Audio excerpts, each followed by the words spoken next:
Hello friends, तो कैसे हैं आप सब। आई होप आप लोग बहुत अच्छे होंगे और आप लोगों की पढ़ाई भी अच्छे चल रहे होंगे। तो ये जो 72 बीपीएससी प्री का ये फर्स्ट डे है प्रिपरेशन का मेरा। मैंने नोट कर लिया जितनी मुझे वीडियो देखनी थी, हाँ स्ट्रेटजी पे कैसा है सब कुछ है वो मैंने अपनी कॉपी में लिख लिया है। अगर आपको इससे रिलेटेड कुछ भी चाहिए होगा तो आप मुझे कमेंट में बता सकते हैं। ठीक है, तो आज मैं अपना नदी चैप्टर कर रही थी। तो ये ज्योग्राफी का मैंने इससे पहले कर रखा था, इसकी क्लासेस देख रखी हैं पूरी, मतलब जो ये टॉपिक है। ठीक है, तो ये शायद 5 घंटे के अराउंड की वीडियो है ये। तो मैंने एक बार देख चुकी हूँ, पर मैंने अभी मैं सोच रही हूँ कि अपना अच्छे से रिपीट एक बार फिर से कर लेते हूँ, क्योंकि देखो आप हम भूल जाते हैं। और इस बार मैं ये है बीपीएससी अपना दायरा बढ़ा रही है। ठीक है, वो क्वेश्चन डीप में पूछ रही है, स्टेटमेंट वाइज पूछ रही है। ठीक है, तो आपको अपना भी दायरा बढ़ाना होगा और थोड़ा सा मतलब अच्छे से पढ़ना होगा। स्टेटमेंट अगर क्वेश्चन आते हैं आपको, ठीक है, अगर उसके अलावा पूछता है तो उसमें भी आपको अपना दिमाग लगाना होगा।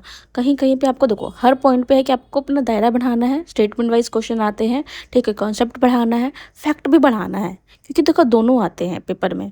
ठीक है, तो उससे ही सॉल्व होगा। और साथ में आपको ये है कि थोड़ा सा दिमाग भी लगाना पड़ेगा, कि कुछ क्वेश्चंस में ऐसे होते हैं कि आपको ऑप्शन हटा के तब आपके सॉल्व हो जाते हैं। ठीक है, अभी जैसे कि मैंने ईडीओ का जो पेपर है उसको तीनों पेपर को एनालाइज नहीं किया अभी जीएस का, कि कैसे क्वेश्चन आए, क्योंकि बोल रहे हैं कि क्या पता प्री और मेंस आ जाए, तो क्या पता उसका सिलेबस भी चेंज करते हैं वो लोग। तो मैंने अभी एनालाइज नहीं किया है इसी मारे, पर ये था कि आप सबने देखा था वो पेपर, कि भाई उन्होंने क्वेश्चन अच्छे पूछे हैं। और साइंस के तो उन्होंने बहुत ज़्यादा अच्छे पूछे हैं, आप सबको पता है, सबको टेंशन है साइंस को लेकर। मुझे भी है, क्योंकि मेरा मेरा भी साइंस बैकग्राउंड नहीं है। ठीक है, तो उसके बाद फिर मैंने अपना ज्योग्राफी कंप्लीट कर लिया था, मतलब कंप्लीट क्या किया था, मतलब नदी चैप्टर मैंने पढ़ा था। और उसके बाद फिर मैं भी यूपीएससी का जो पीवाईक्यू होता है वो देख रही थी। ठीक है, एंशंट के लिए। तो ये 2 घंटे की 2 घंटा सवा मतलब 2 घंटे के अराउंड वाली वीडियो थी, वो मैंने भी कंप्लीट की है। इससे पहले मेरी बीपीएससी की मैंने पीवाईक्यू कर रखा था, जो मैंने सॉल्व किया था, जो मुझसे नहीं हुआ था तो वो मैंने नोट कर रखा है। मेरा यही है, जो क्वेश्चन मुझे नहीं आता है मैं उसको नोट कर लेती हूँ अपनी कॉपी में।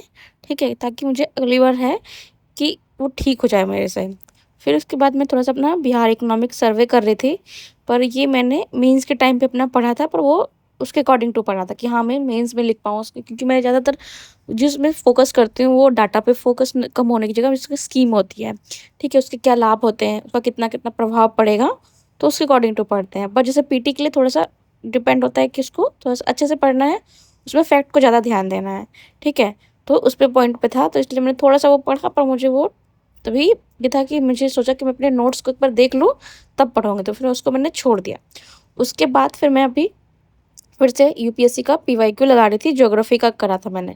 ठीक है, तो मैं कहा चलो जो मेरा अभी पेंडिंग रह गया है उसको ही हम अपना अभी कंप्लीट करेंगे। ठीक है, तो अभी मैं अपना जो है ज्योग्राफी पढ़ रही थी। उसके बाद वही मैंने 3 घंटे की वो क्लास थी, तो वो मैंने कंप्लीट कर ली थी। अभी मेरा पार्ट 2 उसका रह रहा है।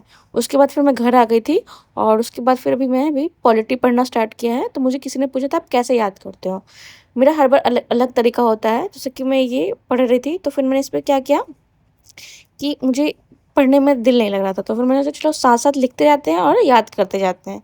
तो इसी तरह से फिर मैंने भी संसद पढ़ रही थी, और जो मुझे की पॉइंट लग रहे थे, ठीक है? जैसे धन विधेयक है, इसमें कुछ आर्टिकल्स है वो बहुत इम्पोर्टेंट है, तो वो ऐसे ही मैं बस, ये मेरा नोट्स नहीं है, ठीक है? बस इसको मैं याद करने के पर्पज़ से लिख रही थी, ताकि मैं एक बार दोबारा देखूँ तो इस तरह से है।